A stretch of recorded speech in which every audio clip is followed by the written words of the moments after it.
네, 오늘은 마가복음 15장을 같이 살펴보겠습니다. 지금 가상칠언 이제 오늘 세 번째 시간인데요.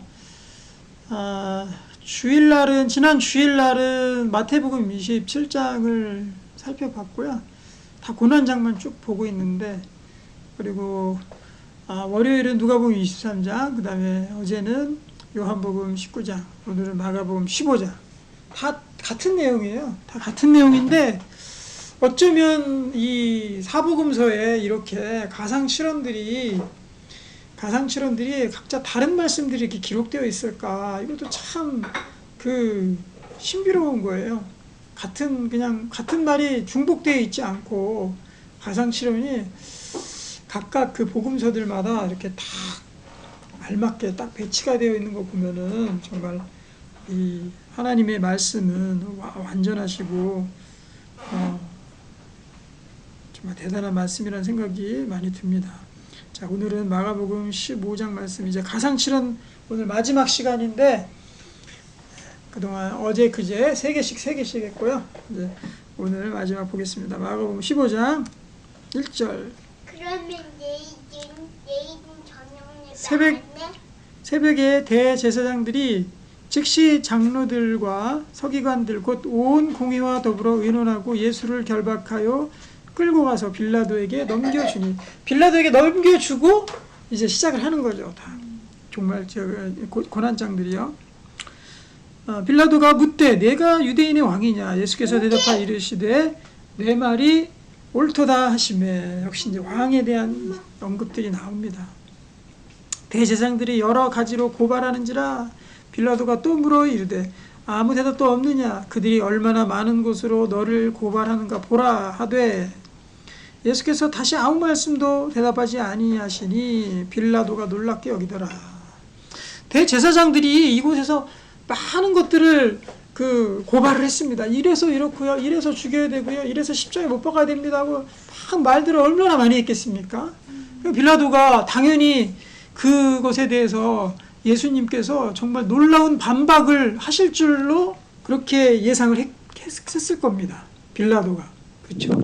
워낙에 이 말씀을 또 이 대제사장들과 같지 않은 그런 말씀들을, 놀라운 말씀들 그동안 하셨기 때문에 대제사장들의 그런 말씀들에 대해서 하나하나 정말 반박하면서 그들을 다 이렇게 응징하려는 그런 것들을 기대했는데 예수님께서는 아무 말씀도 안 하셨어요. 그러니까 빌라도가 놀랬죠.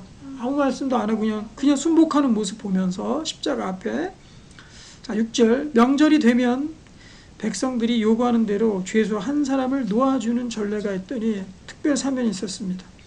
밀란을 꾸미고 그 밀란 중에 살인하고 체포된 자 중에 바라바라 하는 자가 있는지라 무리가 나아가서 전례대로 하여 주기를 요구한데 빌라도가 대답하여 이르되 너희는 내가 유대인의 왕을 너희에게 놓아주기를 원하느냐 하니, 빌라도가 다시 한번 얘기했습니다. 이 유대인의 왕이라는 이 예수를 내가 놓아줘야 되겠구나. 그에게는 죄가 없었기 때문에. 이는 그가 대제사장들이 시기로 예수를 넘겨준 줄 알미러라. 빌라도도 알고 있었어요. 야, 이거는 시기다, 분명히 시기다. 그 시기 밑에는 뭐가 있습니까? 하나님을 대적하려고 하는, 하나님을 싫어하는, 하나님께 굴복하기 싫어하는 그 죄가, 인간들의 죄가 깔려 있는 거죠. 11절. 그러나 대제사장들이 무리를 충동하여 도리어 바라바를 놓아달라 하게 하니 빌라도가 또 대답하여 이르되 그러면 너희가 유대인의 왕이라 하는 일을 내가 어떻게 하랴? 그들이 다시 소리 지르되 그를 십자가에 못 박게 하소서. 빌라도가 이르되 어찌미냐? 무슨 악한 일을 하였느냐 하니 더욱 소리 지르되 십자가에 못 박게 하소서 하는지라. 빌라도는 놓아주려고 했었습니다. 빌라도가 무리에게 만족을 주고자 하여 바라바는 놓아주고 예수는 채찍질하고 십자가에 못 박게 넘겨주니라.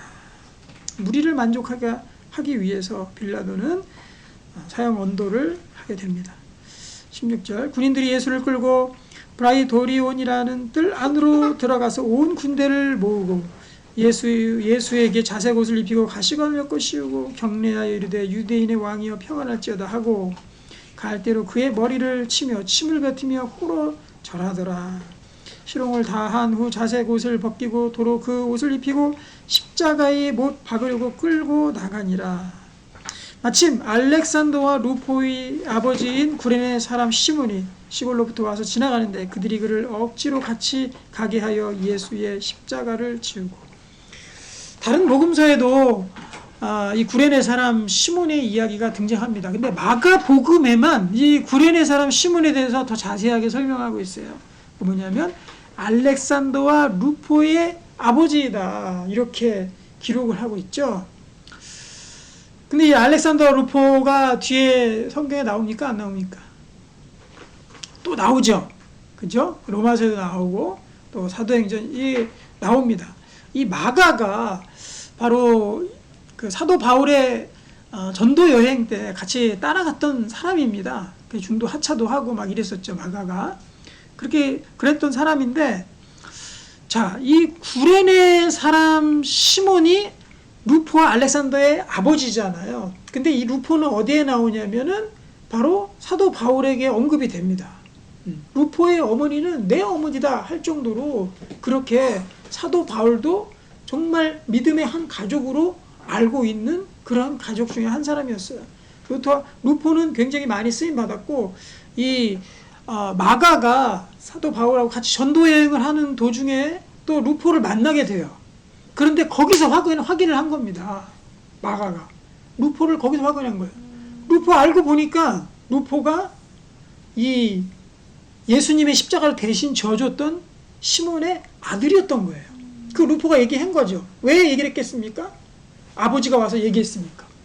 아버지가 어느 날 갑자기 오더니, 야 아들아, 내가 예수님이라는 그 분의 십자가를 내가 대신 지고 갔었단다. 그런데 가만히 생각해 보니까 그 십자가는 내가 질 십자가였어. 그리고 예수님은 하나님의 분명한 아들이었다. 그분이 내 죄를 위해서 십자가를 지시는 거를 내가 그 옆에서 내가 같이 십자가를 지면서 분명히 보았다고 아들한테, 가족들한테 얘기한 겁니다. 엄마한테.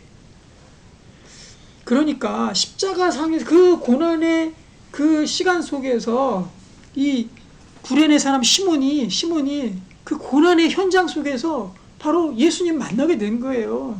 그렇죠? 그리고 복음을 받아들이고 예수님을 하나님의 아들로 고백하고, 야, 이 예수님을 내가 믿어야 되는구나, 예수님이 나를 위해서 돌아가셨구나 하는 것들을 알게 되고 열심히 그 아들 알렉산더 루포와 또 엄마에게 그렇게 전도를 한 거죠. 그래서 이 루포와 알렉산더는, 이 루포는 특별히 나중에 이 사도행전에서 같이 이 선교 사역 중에 만나게 되고, 또 이 어머니도 사도 바울이 자기의 어머니라고 고백할 정도의 그런 믿음의 명문 가문이 되는 거죠. 그러니까 예수님의 이 고난의 현장에 단지 같이 있었던 이 한 사람이 온 가족을 변화시키신 거죠. 그리고 이 가족이 하나님의 정말 귀한 사역자로서 쓰임받는 귀한 가족이, 전체 가족이 변화받는 그런 귀한 가족이 된 거예요. 이 구레네 사람의 시몬의 이 가정이 이 사건으로 인해서 바로 예수 십자가가 나의 십자가라는 걸 안 겁니다. 그럼 우리는 어떻게 해야 되겠습니까? 나도 예수님의 십자가가 곧 나의 십자가라는 걸 알아야 되죠. 예수님이 지신 그 십자가 곧 내 십자가다. 그리고 예수님을 만나고 예수님을 하나님 아버지로 고백하고, 그리고 우리 가족들에게 또 복음을 전하고 믿음의 가정으로 거듭나는 그런 가정이 되어야 됩니다. 자, 구레네 사람 시몬 얘기를 했고요. 22절. 예수를 끌고 골고다라 하는 곳, 번역하면 해골의 곳에 이르러 몰약을 탄 포도주를 주었으나 예수께서 받지 아니하시니라. 십자가에 못 박고 그 옷을 나눌새 누가 어느 것을 가질까요? 제비를 뽑더라. 다 성경에 예언되어 있던 거죠. 때가 제3시가 되어 십자가에 못 박으니라.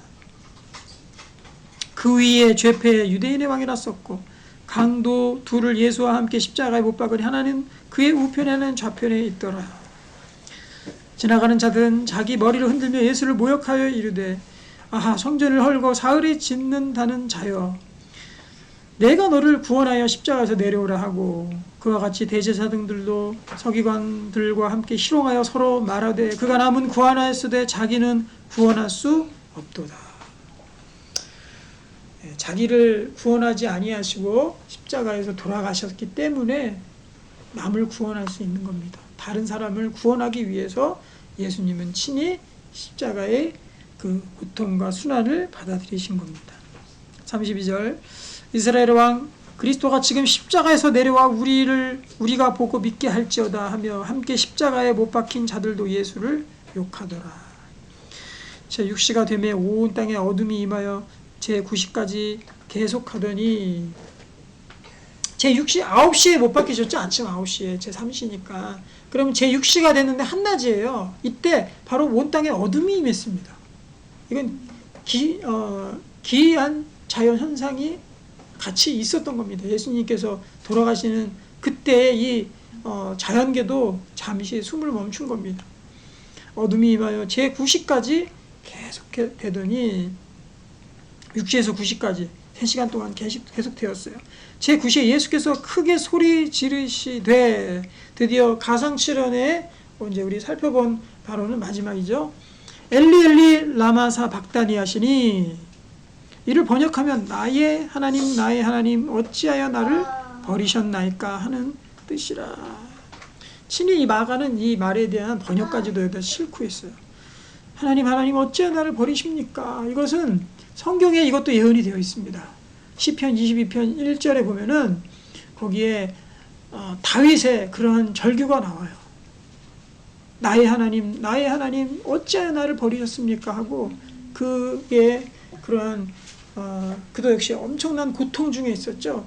쫓겨다니는 그 고통 중에서 하나님을 부르짖는 그것이 바로 예수 그리스도가 십자가에서 달리셔서 부르짖게 될 그것에 대한 예언적인 그런 기도였습니다. 그럼 이것은 이 엘리엘리 라마사 박다니 이 말은 무엇을 뜻하는 겁니까? 왜 하나님이신 예수님께서 나의 하나님께 그 아버지께 버림을 받으셨습니까? 그렇죠? 여기서 우리가 바라볼 것은 무엇이냐면 바로 이 마지막 가상칠언 이 엘리 라마사 박다니는 바로 이 십자가의 고난 속에서 하나님 아버지와 정말 하나이신 그 아들이신 예수 그리스도께서 버림을 받으시고 완전한 죄의 하나의 그 형벌을 받는 어린 양처럼, 그렇죠? 그 죽임을 당하는 희생을 당하는 어린 양처럼 철저히 버림을 받아서 우리의 인류의 죄를 위해서 단지 제가 이거는 전시가 아니라 그랬잖아요. 그냥 보여주기식으로 한 게 아닙니다.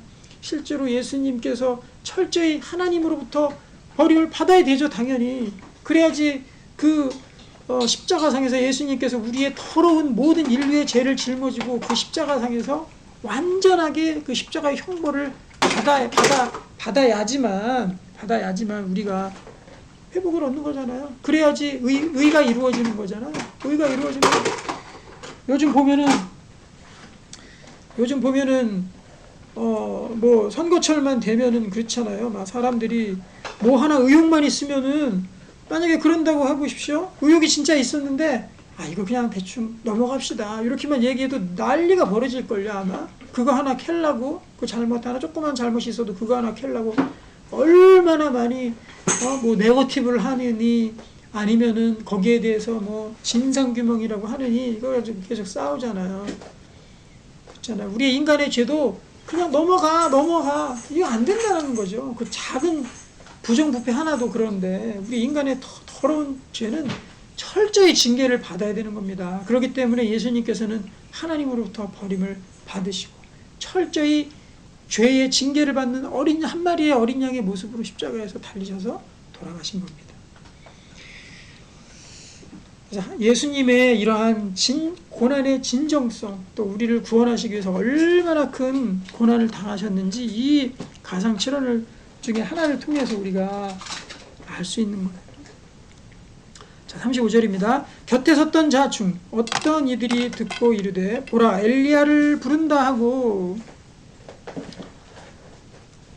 한 사람이 달려가서 해면에 신포도를 적시어 갈대에 끼어 마시게 하고 이르되 가만두어라 엘리야가 와서 그를 내려주나 보자 하더라. 이 유대인들은요 엘리야의 재림을 믿고 있었습니다. 엘리야가 다시 오리라는 그 구약의 예언의 말씀이 있었기 때문에 그 엘리야는 그 세례 요한을 뜻하는 것이었잖아요. 근데 그때도 이 엘리야를 기다리는 사람들이 있었어요. 그래서 엘리야 엘리 엘리 이러니까 엘리야를 부른다. 우리가 엘리야가 진짜 이때 오나 보자 이렇게 얘기한 겁니다. 예수께서 큰 소리를 지르시고 숨지시니라. 이에 성소 휘장이 위로부터 아래까지 찢어져 둘이 되니라. 그동안 하나님의 성소였던 그 휘장 안에 들어있던 그 성소, 하나님만이 거하시는 그곳이 활짝 모든 세상의 모든 사람에게 활짝 오픈이 되고 열린 것입니다. 누구나 들어갈 수 있는 곳이 돼버린 것입니다.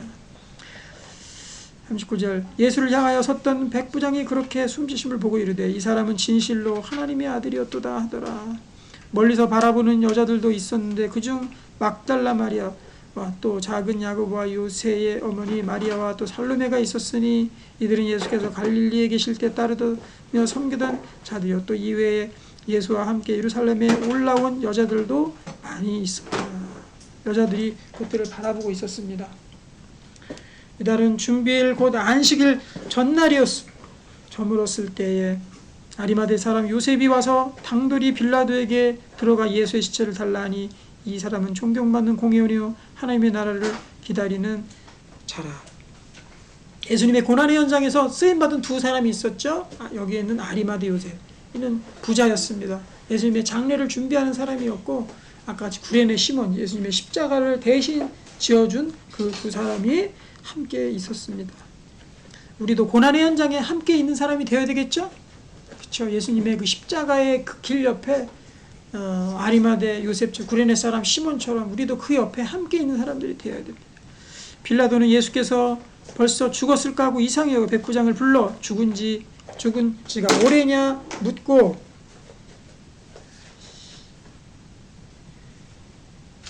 백부장에게 알아본 후에 요셉에게 시체를 내주는지라. 요셉이 세마포를 사서 예수를 내려다가 그것으로 싸서 바위 속에 판 무덤에 넣어두고 돌을 굴려 무덤 문에 놓음에 막달라 마리아와 요새의 어머니 마리아가 예수 둔 곳을 보더라. 아멘. 이렇게 해서 예수님께서 숨지시고 또 장례까지 치러지는 그 모습들을 사복음서의 각 장마다 전체 장을 읽으면서 우리 차례차례 살펴보았습니다. 우리 예수님의 죽으심은 그냥 뭐 어떤 상징이 아닙니다. 이것은 철저 현장에 계셨고 고통의 현장, 버림받는 사람들로부터 하나님으로부터 버림받는 철저한 희생당하는 어린 양으로 계셨던 그 하나님이시었다라는 것들을 우리가 보고 또 그 옆에 있었던 사람들처럼 우리도 예수님의 십자가와 늘 함께 동행하고 그 은혜로 입어서 우리가 이제 회복을 얻고 성소에 들어갈 수 있고 마음대로 하나님을 만날 수 있고 하나님께 구원받는 사람들로 늘 찬양하며 살아가기를 소망합니다. 기도하겠습니다. 아버지 하나님, 하나님께 버림을 받고 정말 한 마리의 어린 양으로 희생을 당하신 우리의 모든 인류의 죄를 짊어지고 희생을 당하신 우리 하나님 예수 그리스도 그분을 이제 우리가 대신 믿음으로 그 은혜가 우리에게 임했습니다. 그래서 우리가 구원을 얻고 하나님을 이제 바라볼 수 있는 자격이 주어졌습니다. 그에 합당한 삶을 살아가게 도와주시고 늘 하나님 주님께서 주신 그 십자가 늘 그 길을 동행하는 자들이 될 수 있도록 하나님의 남은 그 고난도 우리 육체 가운데 채우는 우리의 신실한 종이 되도록 인도하여 주시옵소서. 예수님의 이름으로 기도하옵나이다. 아멘.